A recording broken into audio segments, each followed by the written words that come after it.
the next month, February or March, I want all of you to visit a kindergarten class. I want you to see God at his best with our boys in kindergarten. Our boys are sitting in the front of the class. They're eager. They're curious. They love learning. They ask questions. They're on task in kindergarten. And then I want you to visit a 9th grade class. The boys are no longer sitting in the front. They're no longer asking questions. They're no longer on task. They're now waiting for their 16th birthday to drop out. Something happened to our boys. The book is titled Countering the Conspiracy to Destroy Black Boys. 3 grades, kindergarten, 4th grade, and 9th grade. Now, if time permits, maybe we'll do it at the table because time is running out on me. In terms of a question and answer period, the question I'm asked wherever I go around the country, so please don't ask it tonight, comes from a black woman, somewhere between 21 and 49 years of age, who says, I'm educated, I'm employed, I'm saved, you can see I'm fine. And my only question to you, Dr. Kunjufu, is there any black man available for me? Now, what do I tell her? I don't have time to go to it tonight, but just write it down. Isaiah 4, verse 1. Isaiah prophesied 700 BC in Isaiah 4:1. There will be 7 women to 1 man. That sounds like February 22nd, 2011. So what do I tell her?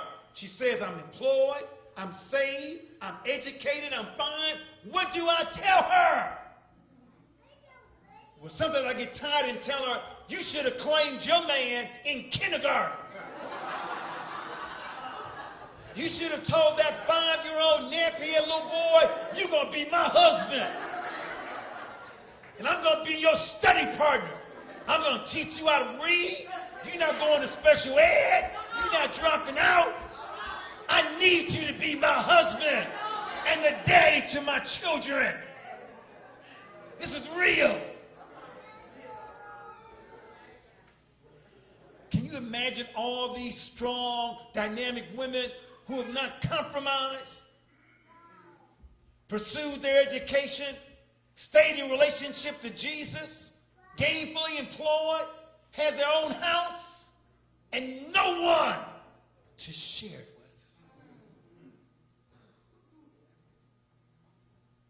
You can't blame God because he gave us the same number of boys as he gave us girls. That's why Reverend Swan wanted me to preach and discuss tonight the challenges that our boys are experiencing. But let me go on before time runs out. We have about 15 to 17 minutes left. What are some of the reasons for this problem? One reason, and it was the last word in the Old Testament, and then there was silence for 400 years. Malachi 4:16. I'll turn the hearts of the children to the fathers, fathers to the children, lest I come and curse the earth. In 1910, Reverend Swan, 90% of our youth had their daddies in the home. I can stay there. I hate that we're rushing tonight. Because please don't think slavery destroyed the black family. And please don't tell me that black men are lazy. Because in 1910, 90% of black youth had their daddies at home. See, my Bible says in Thessalonians 3:10, if a man does not work, a man does not eat. My Bible says before God gave Adam Eve, God gave Adam a job. He was a zoologist. His job was to name the animals.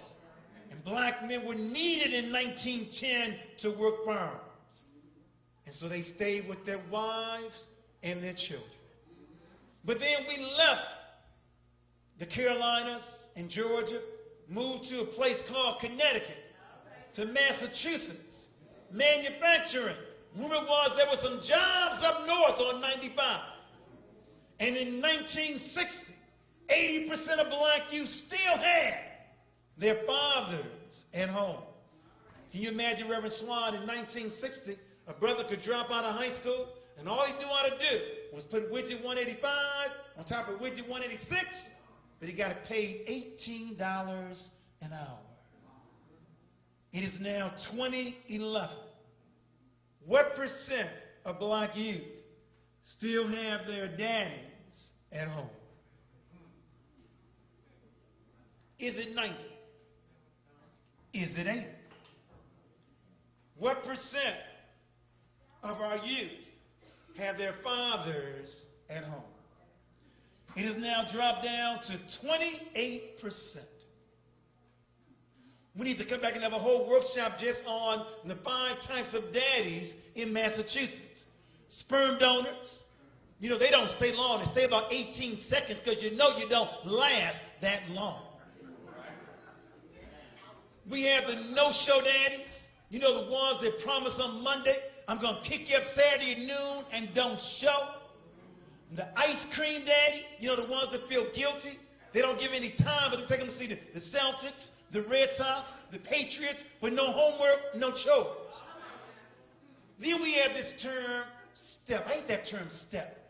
How can the man that stayed paying bills, checking homework be called step, and the sperm donor is called daddy?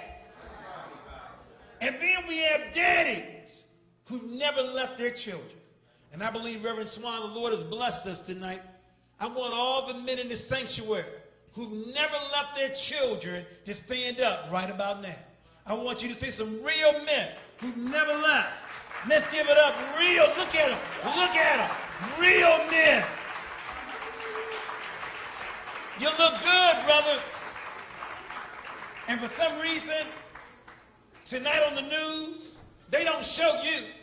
They show a murder, a drug deal, but they don't show you. Let me make this clear, because see, the gospel means good news. Do you know there are over 400,000 African-American males who are single parents? The mama left, the daddy stayed. Can you imagine that on the news, rather than showing a drug deal, they show some 25-year-old father, single parent father, braiding his daughter's hair in preparation for school the next morning? I think if more young men saw those kinds of brothers, if they saw men like you, they may think twice about walking away. I believe naively, Reverend Swan, we could solve our problems tonight if we rated ourselves as sperm donors. If every man who made a baby stayed with his children. All the research shows, whether it's illiteracy, incarceration, drug addiction, teen pregnancy, dropping out, special ed, the common thread was not racism. You give white people too much credit. The common thread, did the daddy stay? All right. Remember in Boys in the Hood? When the young brother of Cuba Gooding was in the car, about ready to get involved in some mischief, and heard his daddy's voice, and said, Ice Cube, pull over. I got to get out. It's something about when a daddy is involved with his children. But since you only gave me about 7 minutes left, I got to move on. So let me go on. Let me just wind down with a few other points. Let me just look at a couple. Does anyone know what happened in America in 1962? It was the first year that SAT scores declined. First year that teen pregnancy increased. 1962 was the year they took prayer out of school. Took the Bible out of school. And then it just amazes me on 9/11. Where was God? Where you left him. It's amazing how we want God back when we're in trouble. You know, we found research. Do you know 80% of teenagers, Reverend Swan, leave the church after high school? but only 7%